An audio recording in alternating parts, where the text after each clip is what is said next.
자, 여러분 안녕하세요. 오늘도 말씀으로 복된 나날 한번 시작해 보도록 하겠습니다. 네.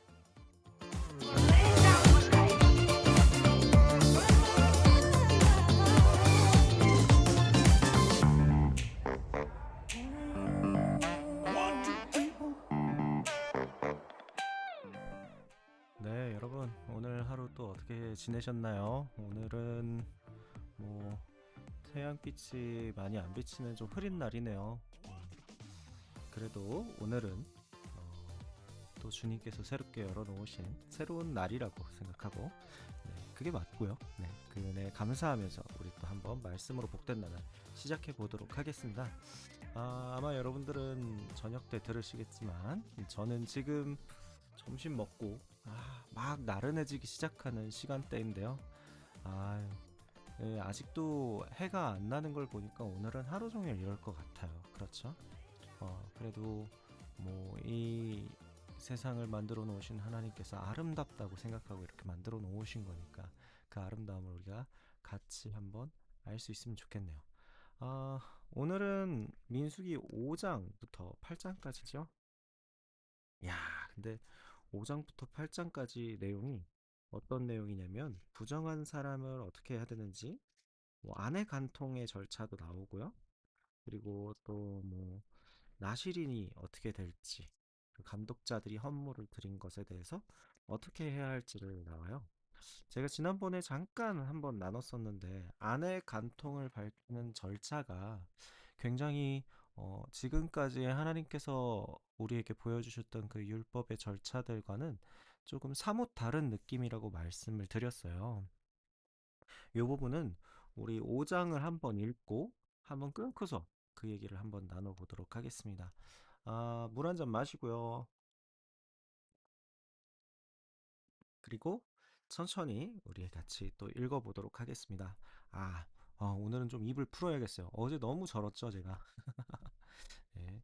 여러분들도 물 한 잔 옆에 두시고 같이 한번 읽어 나갔으면 좋겠습니다.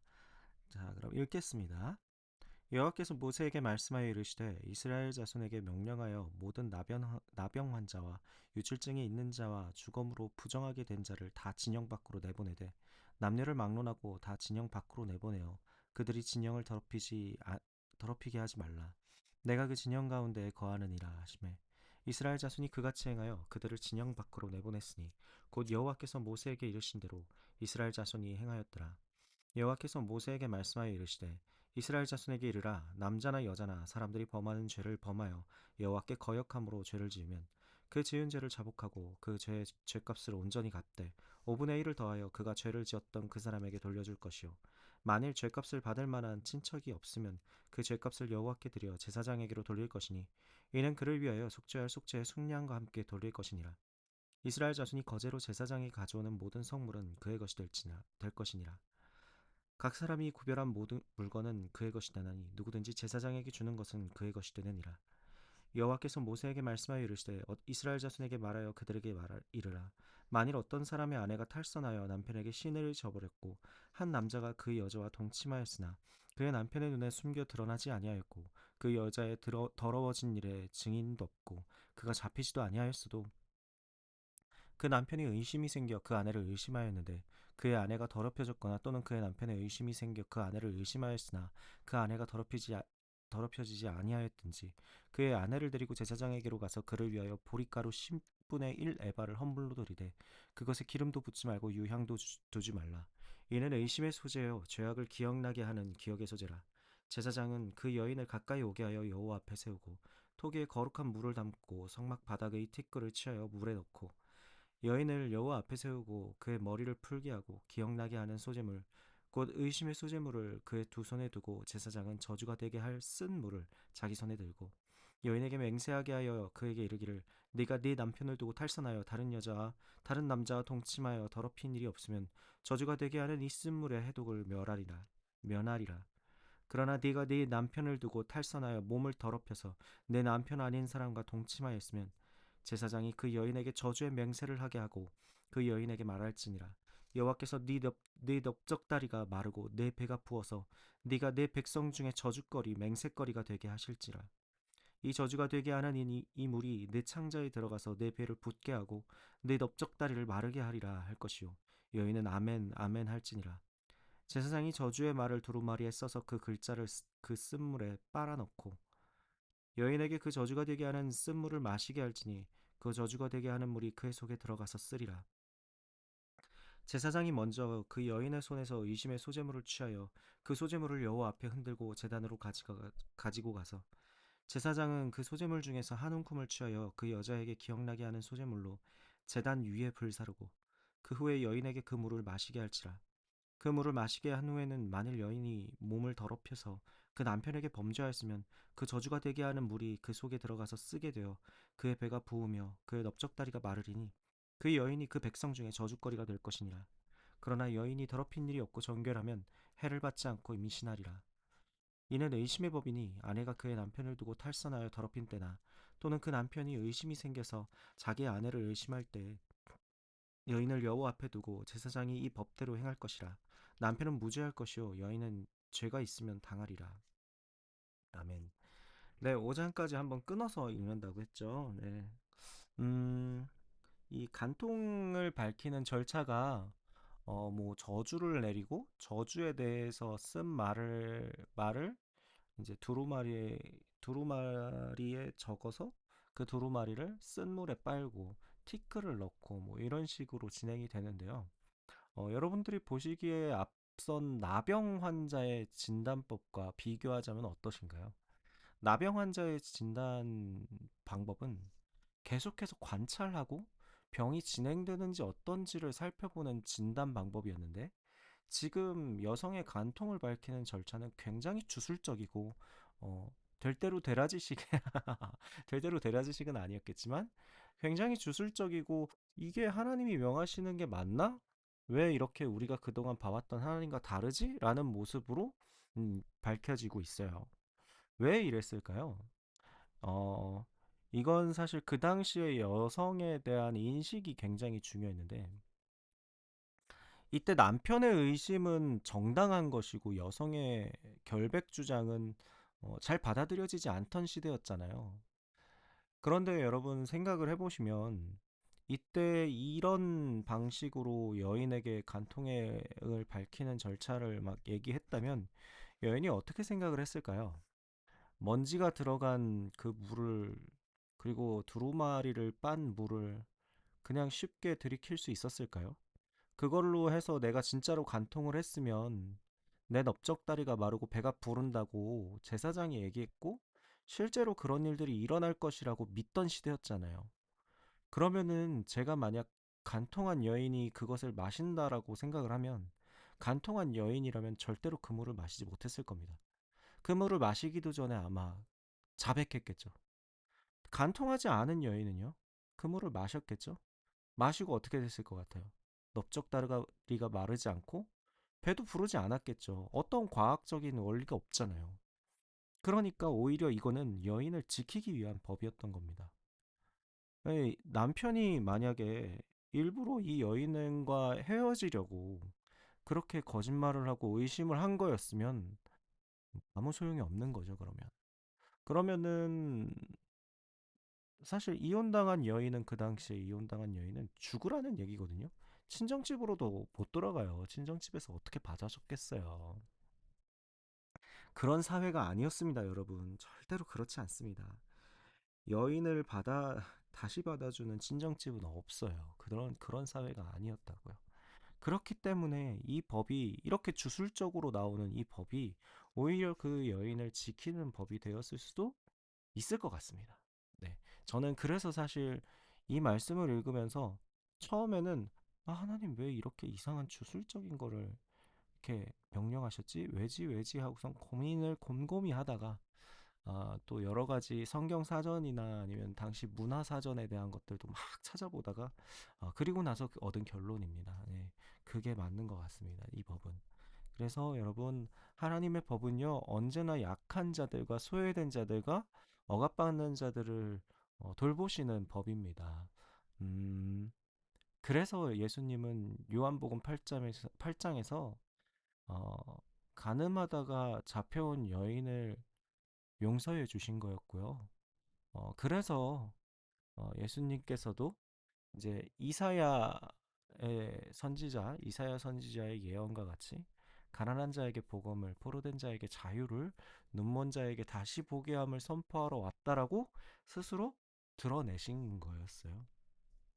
그게 바로 율법의 1점 휘획도 없어지지 않게 하고 오히려 완전하게 하러 온 것이다라고 말씀하셨던 예수님의 말씀에 참 의미 아니겠습니까? 네. 그래서 저는 이 법이 참 은혜가 되고 제가 어깨가 이렇게 펴져요. 왜냐면 그 성경은 남성 편향적인 것 아니냐, 혹은 여성에 대해서 이렇게 무시하고 있는 책 아니냐라고 얘기하는 사람들에게 저 당당하게 이 구절을 얘기하거든요. 예. 이 구절 말고도 지난번에 우리 임신법 있었죠. 그 사내 아이를 출산하고 여자아이를 출산했을 때 그 사회적인 격리를 해주는 거, 그런 것들을 보면은 저는 굉장히 하나님의 사랑이 잘 녹아 있는 게 이 율법이라고 봅니다. 그래서 사도 바울도 예수님을 은혜 위에 은혜라고 표현하거든요. 첫 번째 은혜는 율법이었고 그것보다 더한 은혜, 바로 예수님이라고 표현을 하는 거죠. 네, 그럼 6장부터 다시 또 읽어가 보도록 하겠습니다. 최대한 안 끊어 볼게요. 근데 할 말이 생기면 또 어떻게 될지 모르겠지만 안 끊어 보도록 하겠습니다. 이제 나시린의 법부터 읽겠습니다. 여호와께서 모세에게 말씀하여 이르시되 이스라엘 자손에게 전하여 그들에게 이르라. 남자나 여자가 특별한 서원 곧 나시린의 서원을 하고 자기 몸을 구별하여 여호와께 드리려고 하면 포도주와 독주를 멀리하며 포도주로 된 초나 독주로 된 초를 마시지 말며 포도즙도 마시지 말며 생포도나 건포도도 먹지 말지니 자기 몸을 구별하는 모든 날 동안에는 포도나무에 솟아는 씨나 껍질이라도 먹지 말지며 그 서원을 하고 구별하는 모든 날 동안은 삭도를 절대로 그의 머리에 대지 말 것이라. 자기 몸을 구별하여 여호와께 드리는 날이 차기까지 그는 거룩한즉 그의 머리털을 길게 자라게 할 것이며 자기 몸을 구별하여 여호와께 드리는 모든 날 동안은 시체를 가까이 하지 말 것이요 그의 부모 형제 자매가 죽은 때라도 그로 말미암아 몸을 더럽히지 말 것이니 이는 자기의 몸을 구별하여 하나님께 드리는 표가 그의 머리에 있음이라. 자기의 몸을 구별하는 모든 날 동안 그는 여호와께 거룩한 자니라. 누가 갑자기 그 곁에서 죽어서 스스로 구별한 자의 머리를 더럽히면 그의 몸을 정결하게 하는 날에 머리를 밀 것이니 이는 일곱째 날에 밀 것이며 여덟째 날에 산비둘기 두 마리나 집비둘기 새끼 두 마리를 가지고 회막문에 와서 제사장에게 줄 것이요 제사장은 그 하나를 속죄제물로 하나를 번제물로 드려서 그의 시체로 말미암아 얻은 죄를 속하고 또 그는 그날에 그의 머리를 성결하게 할 것이며 자기 몸을 구별하여 여호와께 드릴 날을 새로 정하고 1년 된 순양을 가져다가 속건제물로 드릴지니라. 자기 몸을 구별한 때에 그의 몸을 더럽혔은즉 지나간 기간은 무효니라. 나시린의 법은 이러하니라. 자기의 몸을 구별한 날이 차면 그 사람을 회막문으로 데리고 갈 것이요 너는 여호와께 헌물을 드리되 번제물로 1년 된 흠없는 순양 한 마리와 속죄제물로 1년 된 흠없는 어린 암양 한 마리와 화목제물로 흠없는 순양 한 마리와 무교병 한 광주리와 고운 가루에 섞은 고운 가루에 기름 섞은 과자들과 기름 바른 무교 전병들과 그 소제물들과 전제물을 드릴 것이요 제사장은 그것을 여호와 앞에 가져다가 속죄와 번제를 드리고 화목제물로 순양의 무교병 한 광주리를 아울러 여호와께 드리고 그 소제와 전제를 드릴 것이요 자기의 몸을 구별한 나시리는 회막문에서 자기의 머리털을 밀고 그것을 화목제물 밑에 있는 불에 둘지며 자기의 몸을 구별한 나시린이 그의 머리털을 민 후에 제사장이 삶은 순양의 어깨와 광주리 가운데 무교병 하나와 무교전병 하나를 취하여 나시린의 두 손에 넣고 여호와 앞에 요제로 흔들 것이며 그것과 흔든 가슴과 받들어 올린 넓적다리는 성물이라 다 제사장에게 돌릴 것이니라. 그 후에는 나시린이 포도주를 마실 수 있느니라. 이는 곧 서원한 나시린이 자기의 몸을 구별한 일로 말미암아 여호와께 헌물을 드림과 행할 법이며 이외에도 힘이 미치는 대로 하려니와 그가 서원한 대로 자기의 몸을 구별하는 법을 따라야 할 것이니라. 여호와께서 모세에게 말씀하여 이르시되 아론과 그의 아들들에게 말하여 이르기를 너희는 이스라엘 자손을 위하여 이렇게 축복하고 이르되 여호와는 네게 복 주시고 너를 지키시기를 원하며 여호와는 그 얼굴을 네게 비추사 은혜 베푸시기를 원하며 여호와는 그 얼굴을 네게로 향하여 드사 평강 주시기를 원하노라 할지니라. 그들은 이같이 내 이름으로 이스라엘 전에게 축복할지니 내가 그들에게 복을 주리라. 아멘. 자, 제가 여기서 한 번 더 끊을게요. 죄송합니다. 24절부터 26절은 우리 총회에서 인정한 축도의 성경 구절 중 하나예요. 고린도전서 구절도 있죠. 예, 이제는 뭐 하나님의 사랑과 우리 주 예수 그리스도의 은혜와 성령의 교통하심이 너희 무리와 함께 있을지어다 하는 그 말씀을 이제 축도로 삼기도 하고요. 여기 이제 여호와는 내게 복을 주시고 너를 지키시기를 원하며 여호와는 그의 얼굴을 내게 비추사 은혜 베푸시기를 원하며 여호와는 그 얼굴을 내게로 향하여 드사 평강 주시기를 원하노라 할지니라. 요 내용도 이제 축도 내용입니다. 그래서 가끔 요 구절로 축도하시는 분도 계세요. 예. 혹시 여러분들 듣게 되시거든 이상하게 생각하지 마시고 아 축도하셨구나 하시면 될 것 같습니다. 요거 말고도 하나 더 있는데 그건 제가 기억이 안 나네요. 네. 뭐 나중에 기회가 되면 또 한번 나누도록 하겠습니다. 7장, 8장 또 읽겠습니다. 모세가 장막 세우기를 끝내고 그것에 기름을 발라 거룩히 구별하고 또 그 모든 기구와 제단과 그 모든 기물에 기름을 발라 거룩히 구별한 날에 이스라엘 지휘관들 곧 그들의 조상의 가문의 우두머리들이요 그 지파의 지휘관으로서 그 계수함을 받은 자의 감독된 자들이 헌물을 드렸더니 그들이 여호와께 드린 헌물은 덮개 있는 수레 6대와 소 12마리니 지휘관 2사람의 수레가 하나씩이요 지휘관 한 사람의 소가 한 마리씩이라 그것들을 장막 앞에 드린지라. 여호와께서 모세에게 말씀하여 이르시되 그것을 그들에게서 받아 레위인에게 주어 각기 직임대로 회막 봉사에 쓰게 할지니라. 모세가 수레와 소를 받아 레위인에게 주었으니 곧 게르손 자손들에게는 그들의 직임대로 수레 둘과 소 4마리를 주었고 무라리 자손들에게는 그들의 직임대로 수레 넷과 8마리를 소 8마리를 주고 제사장 아론의 아들 이다말에게 감독하게 하였으나 고핫 자손에게는 주지 아니하였으니 그들의 성소의 직임은 그 어깨로 매는 일을 하는 까닭이었더라.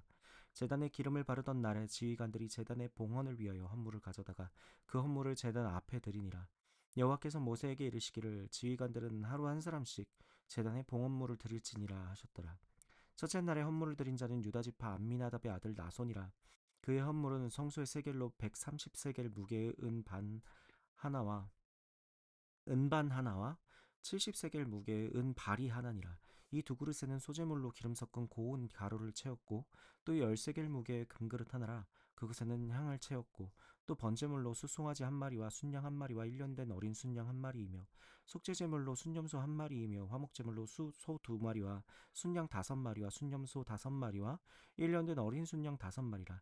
이는 암미나답의 아들 나손의 헌물이었더라. 둘째 날에는 이사갈의 지휘관 수알의 아들 느다넬이 헌물을 드렸으니 그가 드린 헌물도 성소의 세겔로 130세겔 무게의 음반 하나와 70세겔 무게의 은발이 하나라.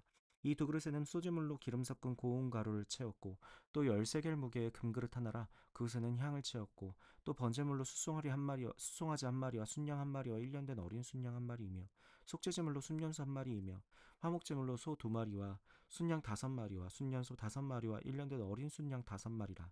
이는 수알의 아들 느다넬의 헌물이었더라. 셋째 날에는 스불론 자손의 지휘관 헬론의 아들 엘리압이 헌물을 드렸으니 그의 헌물도 성소의 세겔로 130세겔 무게의 은반 하나와 70세겔 무게의 은발이 하나라. 이 두 그릇에는 소재물로 기름 섞은 고운 가루를 채웠고 또 10세겔 무게의 금그릇 하나라. 이것에는 향을 채웠고 또 번제물로 숫송아지 한 마리와 순양 한 마리와 1년 된 어린 순양 한 마리이며 속죄제물로 순염소 한 마리이며 화목제물로 소 2마리와 순양 5마리와 순염소 5마리와 1년 된 어린 순양 5마리라. 이는 헬론의 아들 엘리압의 헌물이었더라. 넷째 날에는 르우벤 자손의 지휘관 스데울의 아들 엘리술이 헌물을 드렸으니 그의 헌물도 성소의 세겔로 130세겔 무게의 은쟁반 하나와 70세겔 무게의 은발이 하나라. 이 두 그릇에는 소재물로 기름 섞은 고운 가루를 채웠고 또 10세겔 무게의 금그릇 하나라. 이것에는 향을 채웠고 또 번제물로 수송아지 한 마리와 순양 한 마리와 1년 된 어린 순양 한 마리이며 속죄제물로 순염소 한 마리이며 화목제물로 소 2마리와 순양 5마리와 순년소 5마리와 1년 된 어린 순양 5마리라. 이는 스데울의 아들 엘리술의 헌물이었더라. 다섯째 날에는 심모온 자손의 지휘관 수리사떼의 아들 슬루미엘이 헌물을 드렸으니 그 헌물도 성소의 세겔로 130세겔 무게의 은쟁반 하나와 70세겔 무게의 은발이 하나라. 이 두 그릇에는 소재물로 기름 섞은 고운 가루를 채웠고 또 10세겔 무게의 금그릇 하나라. 이것에는 향을 채웠고 또 번제물로 수송아지 한 마리와 순양 한 마리와 1년 된 어린 순양 한 마리며 속죄제물로 순념소 한 마리며 화목제물로 소 두 마리와 순양 다섯 마리와 순념소 다섯 마리와 1년 된 어린 순양 다섯 마리라. 이는 수리사 때의 아들 슬루미엘의 헌물이었더라. 여섯째 날에는 가짜손의 지휘관 드우엘의 아들 엘리아삽이 헌물을 드렸으니 그의 헌물도 성소의 세겔로 130세겔 무게의 은쟁반 하나와 70세겔 무게의 은발이 하나라. 이 두 그릇에는 소재물로 기름 섞은 고운 가루를 채웠고 또 10세겔 무게의 금그릇 하나라. 이것에는 향을 채웠고 또 번제물로 수송아지 한 마리와 순양 한 마리와 1년 된 어린 순양 한 마리이며 속죄제물로 순념소 한 마리이며 화목제물로 소 두 마리와 순양 다섯 마리와 순념소 다섯 마리와 1년 된 어린 순양 다섯 마리라. 이는 드우엘의 아들 엘리아삽의 헌물이었더라.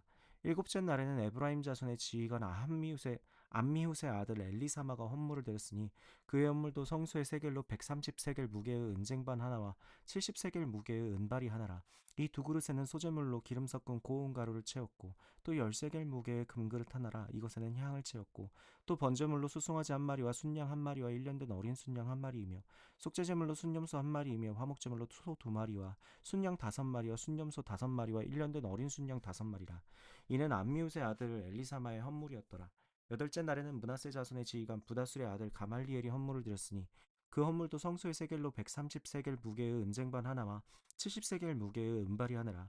이 두 그릇에는 소재물로 기름 섞은 고운 가루를 채웠고 또 10세겔 무게의 금그릇 하나라. 이것에는 향을 채웠고 또 번제물로 수송아지 한 마리와 순양 한 마리와 1년 된 어린 순양 한 마리이며 속죄제물로 순념소 한 마리이며 화목제물로 소 두 마리와 순양 다섯 마리와 순념소 다섯 마리와 1년 된 어린 순양 다섯 마리라. 이는 부다술의 아들 가말리엘의 헌물이었더라.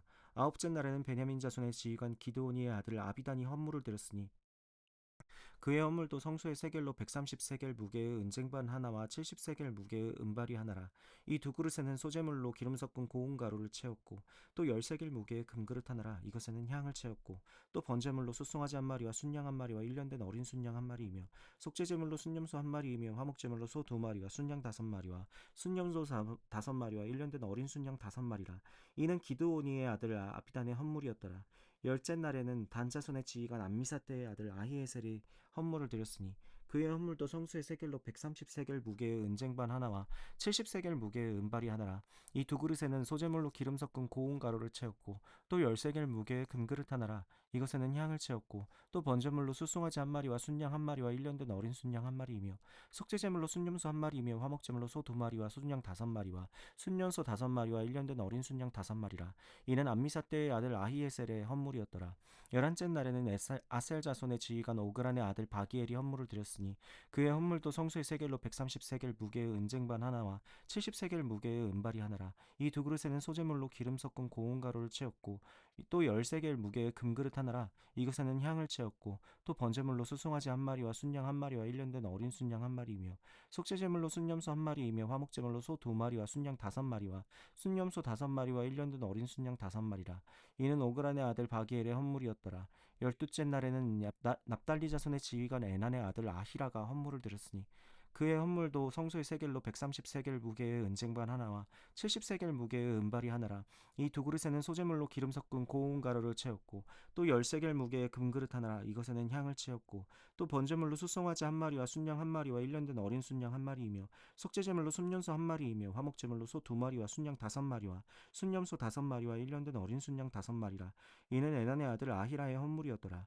이는 곧 제단에 기름 바르던 날에 이스라엘 지휘관들이 드린 바 제단의 봉헌물이라. 은쟁반이 열두리요 은바리가 열두리요 금그릇이 열두리니 은쟁반은 각각 130세겔의 무게요 은바리는 각각 70세겔의 무게라. 성소의 세겔로 모든 기구의 은이 모두 2400세겔이요 또 향을 채운 금그릇이 열두리니 성소의 세겔로 각각 10세겔 무게라.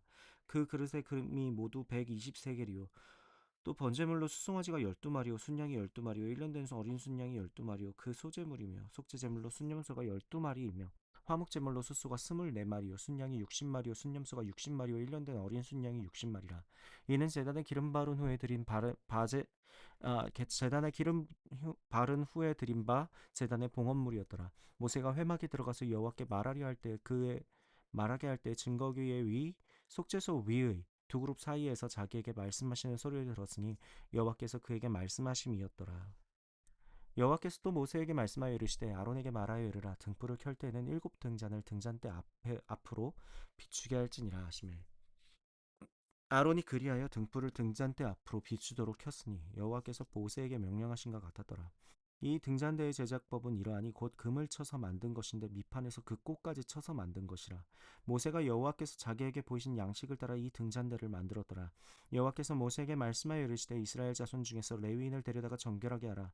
너는 이같이 하여 그들을 정결하게 하되 곧 속죄의 물을 그들에게 뿌리고 그들에게 그들의 정신을 삭도로 밀게 하고 그 의복을 빨게 하여 몸을 정결하게 하고 또 그들에게 숫송아지 한 마리를 번제물로 기름 섞은 고운 가루를 그 소제물로 가져오게 하고 그 외에 너는 숫송아지 한 마리를 속죄제물로 가져오고 레위인을 회막 앞에 나오게 하고 이스라엘 자손이 온 회중을 모으고 레위인을 여호와 앞에 나오게 하고 이스라엘 자손이 그들에게 안수하게 한 후에 아론이 이스라엘 자손을 위하여 레위인을 흔들어 바치는 제물로 여호와 앞에 드릴지니 이는 그들에게 여호와께 봉사하게 하기 위함이라. 레위인으로 소송아지들의 머리에 안수하게 하고 네가 그 하나는 속죄제물로 하나는 번제물로 여호와께 드려 레위인을 속죄하고 레위인을 아론과 그의 아들들 앞에 세워 여호와께 요제로 드릴지니라. 너는 이같이 이스라엘 자손 중에서 레위인을 구별하라. 그리하면 그들이 내게 속할 것이니라. 내가 그들을 정결하게 하여 요제로 드린 후에 그들이 회막에 돌아가서 봉사할 것이니라. 그들은 이스라엘 자손 중에서 내게 온전히 드림받은 자라. 이스라엘 자손 중 모든 초태생 곧 모든 처음 난 자 대신 내가 그들을 취하였나니 이스라엘 자손 중에 처음 태어난 것은 사람이든지 짐승이든지 다 내게 속하였음은 내가 애굽 땅에서 모든 처음 태어난 자를 치던 날에 그들을 내게 구별하였음이라. 이러므로 내가 이스라엘 자손 중 모든 처음 태어난 자 대신 레위인을 취하였느니라. 내가 이스라엘 자손 중에서 레위인을 취하여 그들을 아론과 그의 아들들에게 주어 그들로 회막에서 이스라엘 자손을 대신하여 봉사하게 하며 또 이스라엘 자손을 위하여 속죄하게 하였나니 이는 이스라엘 자손이 성소에 가까이 할 때 그들 중에 재앙이 없게 하였습니다. 모세와 아론과 그 이스라엘 자손이 온 회중이 여호와께서 레위인에 대하여 모세에게 명령하신 것을 따라 레위인에게 행하였으되 곧 이스라엘 자손이 그와 같이 그들에게 행하였더라. 레위인이 이에 죄에서 스스로 깨끗하게 하고 그들의 옷을 빨매 아론이 그들을 여호와 앞에 요제로 드리고 그가 또 그들을 위하여 속죄하여 정결하게 한 후에 레위인이 회막에 들어가서 아론과 그의 아들들 앞에서 봉사하니라. 여호와께서 레위인의 일에 대하여 모세에게 명령하게 하신 것을 따라 그와 같이 그들에게 행하였더라. 여호와께서 또 모세에게 말씀하여 이르시되 레위인은 이같이 할지니 곧 25세 이상으로는 회막에 들어가서 복무하고 봉사할 것이요 50세부터는 그 일을 쉬어 봉사하지 아니할 것이나 그의 형제와 함께 회막에서 돕는 직무를 지킬 것이요 일하지 아니할 것이라. 너는 레위인의 직무에 대하여 이같이 할지니라. 아멘.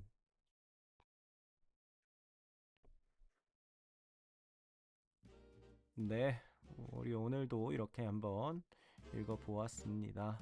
네, 8장까지 읽었는데 여러분들은 어떠셨나요? 레위인을 좀 특별 대우하고 있다고 생각하지 않으셨나요, 혹시? 지금까지 내용을 보면 레위인들에게 뭐 고기도 줘야 되고 세겔도 줘야 되고 뭐 주고 이렇게 부양하는 일들이 되게 많았어요. 근데 레위인은 성소에서 하는 일을 온전하게 집중하게 하기 위해서 땅을 주시지 않거든요. 이제 여호수아 이후에 그 가나안 땅을 정복할 때, 아이고 큰 소리 났겠네, 죄송합니다.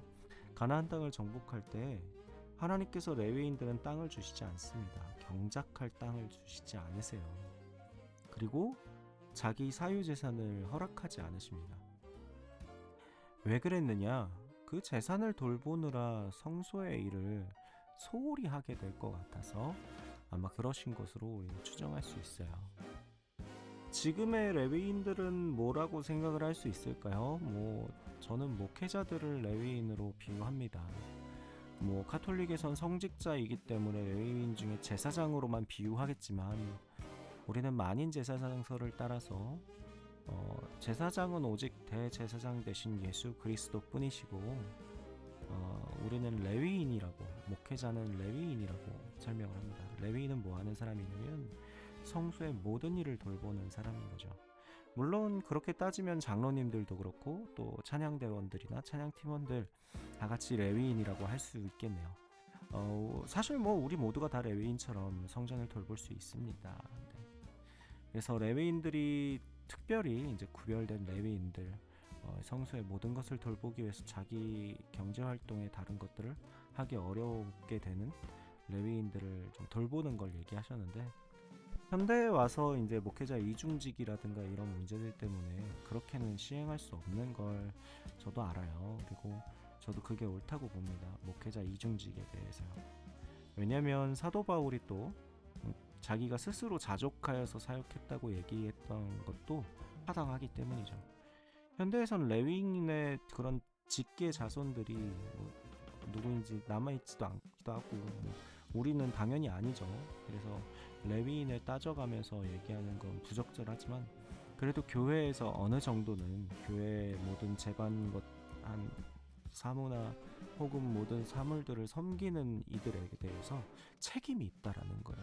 교회 공동체는 그들의 삶을 보장해줘야 할, 그들을 지켜야 할 책임이 있습니다.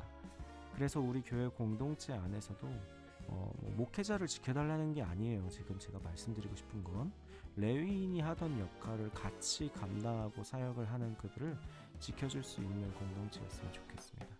네, 여러분 오늘 하루도 너무 고생 많으셨고요. 내일도 역시 말씀으로 복된 나날 보내시길 기도합니다. 감사합니다. 샬롬.